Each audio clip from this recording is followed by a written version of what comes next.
আসসালামু আলাইকুম। কেমন আছেন সবাই? আই হোপ সবাই খুব ভালো আছেন। আমার আজকে খুব করলা ভাজি খেতে ইচ্ছা করছিল। তাই ভাবলাম কেননা আপনাদের সাথেও শেয়ার করি। আমি খুবই কম উপকরণে ঘরোয়া উপকরণে যেভাবে সবাই ভাজি করে সেভাবেই ভাজি করছি। কিন্তু আমি যেভাবে করছি আমি সেটাই শেয়ার করলাম।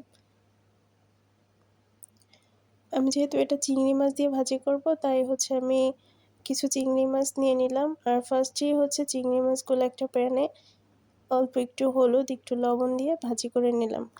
এখানে একটা ব্যাপার চিংড়ি মাছটা ওভার কুক করা যাবে না, তাহলে রাবার রাবার হয়ে যাবে, তখন আর খেতে ভাল লাগবে না।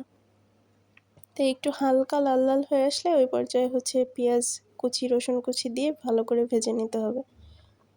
আর যেহেতু আমি কোনো পানি ব্যবহার করব না, এই তেলের মধ্যেই ভাজি করব, সেজন্য আগে থেকেই হলুদ গুঁড়া এবং অল্প একটু মরিচের গুঁড়া আগে থেকে ভেজে নিলাম, যাতে মরিচের হলুদের যে তীব্র একটা ঘ্রাণ থাকে ওই ঘ্রাণটা কষানোর সাথে সাথে ভ্যানিশ হয়ে যায়, মানে ওটার মুখে যাতে না লাগে।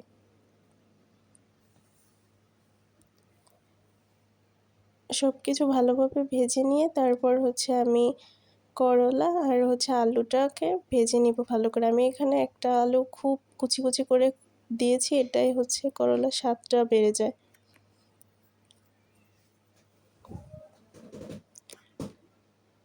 আমি কিছুক্ষণ নেড়েচেড়ে একটু হালকা যখন ভাজা হয়ে যাবে তারপর ঢেকে দিয়ে চুলার গ্যাসের ফ্লেমটা একেবারে লো করে দেব, যাতে আস্তে আস্তে এটা একদম ভাজাও হয়ে যায়। আর করলার যে মানে কালারটা, গ্রিন কালারটাও থাকবে আর প্রপারলি ভাজাও হয়ে যাবে।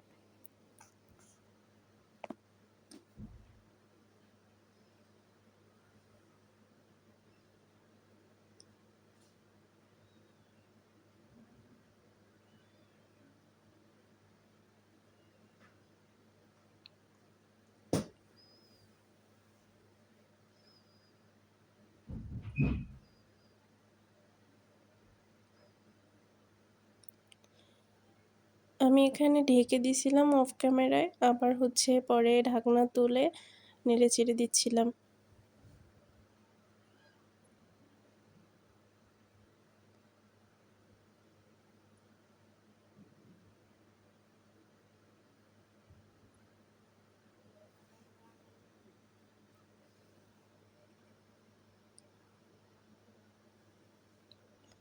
এই তো আমার ভাজা কমপ্লিট।